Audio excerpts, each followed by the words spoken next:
दोस्तों, यह कहानी है महात्मा गौतम बुद्ध और राक्षस राज की। इसी समय की बात है। एक दूरस्थ गांव के पास एक घने जंगल में एक भयावह राक्षस निवास करता था। उसका नाम राक्षस राज था और वह जंगल के सारे प्राणियों को डराता था। राक्षस राज की भयावहता के कारण सभी लोग जंगल के पास जाने से डरते थे। जंगल में जीवन अराजकता का सामना कर रहा था और लोग परेशान थे कि कैसे इस समस्या का समाधान निकाला जाए। एक दिन गांव के लोग ने सोचा कि महात्मा बुद्ध से सहायता मांगी जाए। बुद्ध ने उनकी प्रार्थना सुनी और उन्होंने जंगल की ओर जाने का निर्णय लिया। जब बुद्ध जंगल में पहुंचे तो राक्षस राज उन्हें देखकर बेहद नाराज हुआ। उसने अपनी डरावनी आवाज में कहा, तुम यहाँ क्यों आए हो? महात्मा बुद्ध, तुम्हारी मृत्यु का समय आ गया है।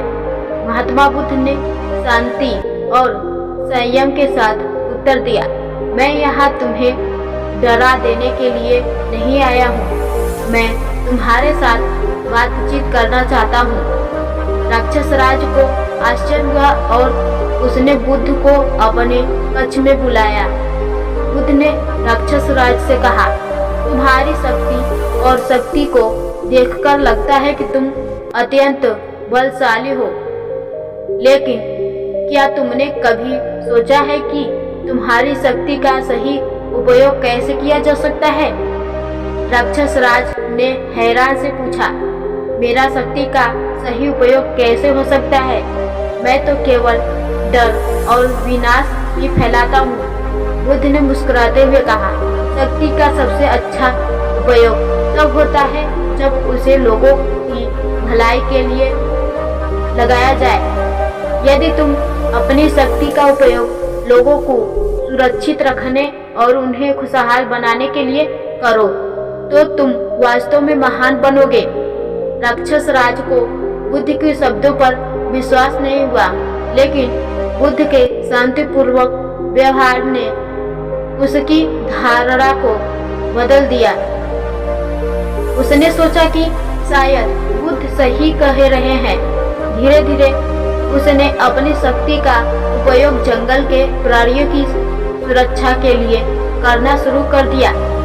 उसने उन सभी खतरनाक जानवरों को भगाया जो जंगल में लोगों को नुकसान पहुंचा रहे थे और जंगल के पास के गांव को सुरक्षा प्रदान की। कुछ समय बाद गांव के लोग अब जंगल के पास सुरक्षित रूप से जा सकते थे और वहां का जीवन शांतिपूर्ण हो गया। राक्षस राज की बदली हुई व्यवहार ने उसे गांव के लोगों का मित्र बना दिया। लोग अब उसे आदर और सम्मान से देखने लगे और वह भी अपनी नई भूमिका में खुशी महसूस करने लगा।